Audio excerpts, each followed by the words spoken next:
You think you know American food. You have eaten it your entire life. You have ordered it, celebrated it, and defended it. You are wrong about where it came from. Every item on this list was invented in Germany, carried across the Atlantic by immigrants, and absorbed into American identity so completely that the original address was never written down. Before we start, comment where you're watching from and subscribe. The hamburger. Picture the golden arches. Picture the drive-thru, the paper wrapper, the sesame seed bun. Picture the thing that America exported to every country on earth as proof of what American culture looks like. That image, that institution, that global symbol belongs to Hamburg, Germany, where minced beef patties were working-class street food in the 19th century before a single American had thought to name anything after them. German immigrants carried the recipe across the Atlantic the way immigrants carry everything essential, not as a business plan, as lunch. America received it, scaled it, packaged it, and sent it back to the world with a flag on top. McDonald's alone operates in over 100 countries. The hamburger is taught to foreign students as an example of American cultural identity. It appears on lists of great American inventions with the same confidence as the telephone and the airplane. Hamburg is a city in Germany. It is also, quietly, the most eaten word in American, the hot dog. There is no more American scene than a baseball stadium in July. The crack of the bat, the roar of the crowd, and a man in an apron selling hot dogs from a cart as though the two things were invented together, which is exactly what America decided to believe. Frankfurt has a sausage. Vienna has a sausage. German butchers brought their worst traditions to America in the 19th century because that is what German butchers knew how to do. What arrived was a craft. What left was a cartoon. America put it in a bun, sold it at ballparks, gave it a national holiday, and built an entire cultural shorthand around it. The hot dog became synonymous with summer, with childhood, with the uncomplicated pleasure of being American. Germany supplied the sausage. America supplied the mythology. The mythology is what survived. Frankfurt gets a footnote. America gets the seventh inning stretch. The pretzel. Walk through any American mall, any stadium corridor, any airport terminal, and you will find one.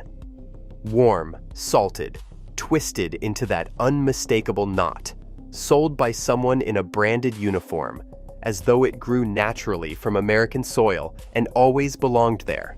It did not grow from American soil. It grew from German monasteries in the early Middle Ages, where monks had been baking it for centuries before America existed as a concept. Pennsylvania Dutch settlers, German immigrants carrying their baking traditions into a new country, brought the pretzel across the Atlantic in the 17th century. It spread through American markets quietly and completely, the way transplanted things do when they are genuinely good. Today it is served at every county fair, every convenience store, every stadium concession stand as a native product with no return address. The monks baked it for 1,000 years. America put a dipping sauce next to it and called it theirs. Chicken fried steak. In Texas, it is not a menu item. It is a position. Order it in a diner outside Austin or Amarillo, and what arrives is a tenderized beef cutlet, breaded, fried, and blanketed in white pepper gravy, served with the quiet confidence of something that has always existed and always will.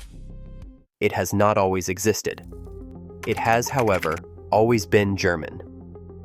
Wiener Schnitzel is a breaded, fried cutlet with a history stretching back centuries through Austrian and German kitchens.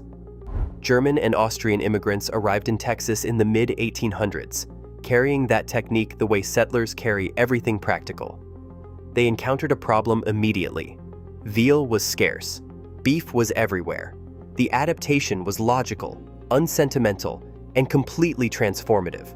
What they produced was something new enough to rename and familiar enough to love instantly. Texas claimed it without hesitation. The German origin never made it onto the menu. never made it into the mythology, and never made it into the conversation. Schnitzel crossed the border. The credit stayed behind. Bratwurst and sausage culture. On any given Sunday in Wisconsin, someone is standing over a grill with a beer in one hand and tongs in the other, turning bratwurst with the quiet pride of a man tending something authentically his own.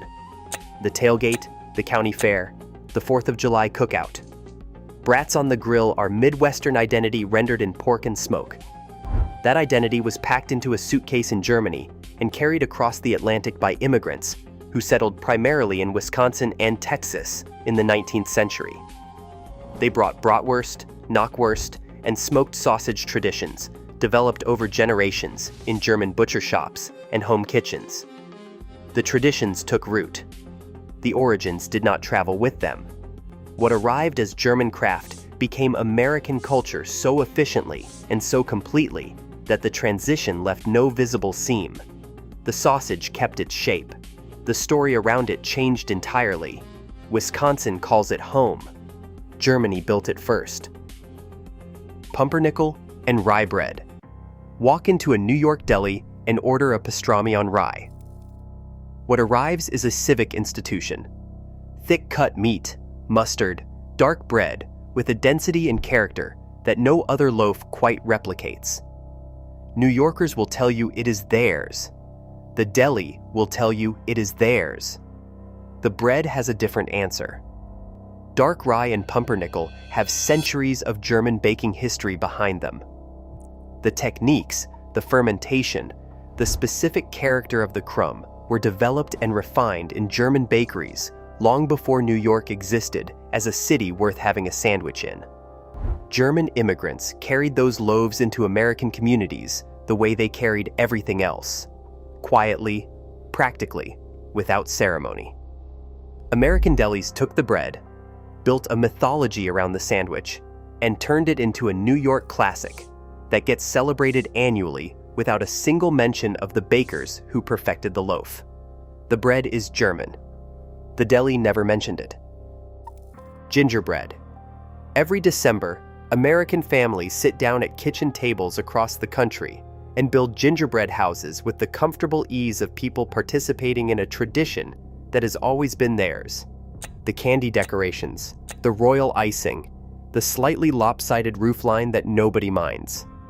It is a holiday ritual so embedded in American December that removing it would leave a visible gap.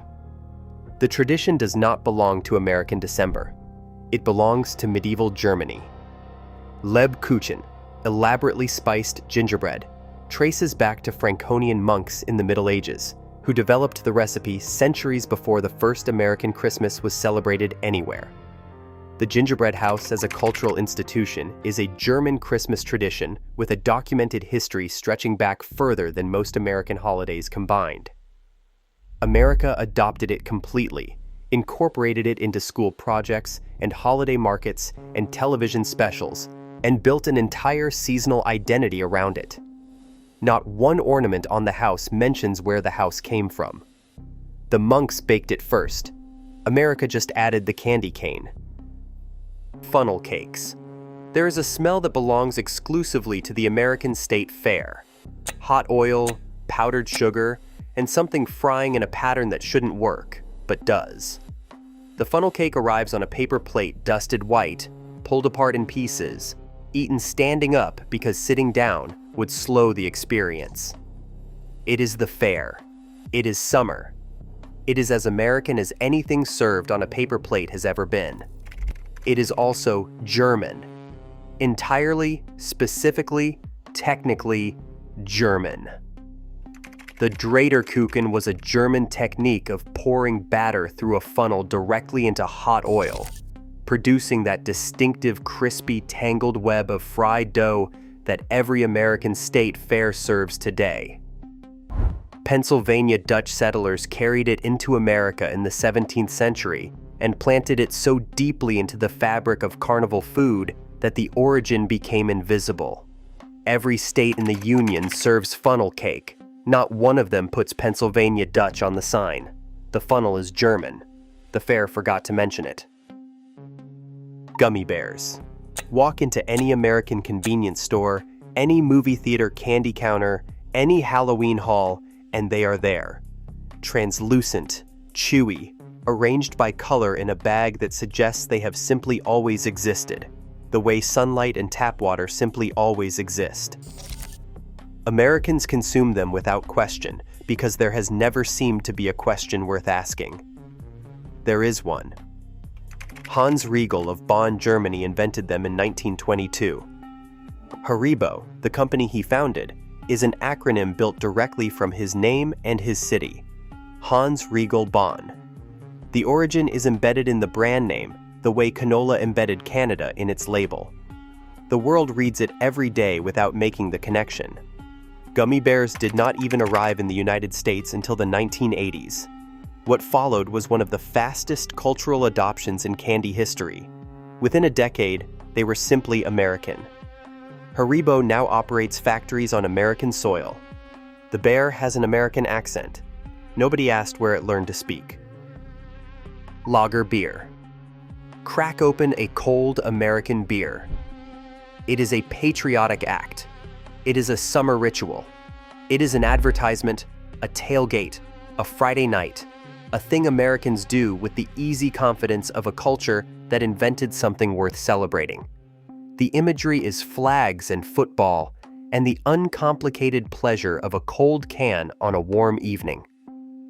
Before German immigrants arrived in the mid-1800s, America barely had a beer culture worth the name.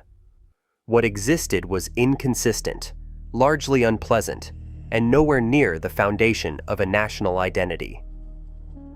Germans arrived with lager brewing techniques refined over generations. They did not tinker at the edges of an existing industry. They built the industry. Anheuser-Busch, Miller, Pabst, Coors. The names that define American beer were built by German immigrants applying German craft to American scale. What they constructed became a symbol of American identity so completely that the construction workers were never mentioned again. Germany supplied the technique, the tradition, and the founders. America supplied the flag. The flag is what everyone remembers. Germany didn't lose credit by accident. It lost credit by displacement. One generation of immigrants handed America its food identity and never demanded acknowledgement in return. The hamburger, the beer, the candy, the bread. All of it German, all of it American now. Comment below with the one that surprised you most.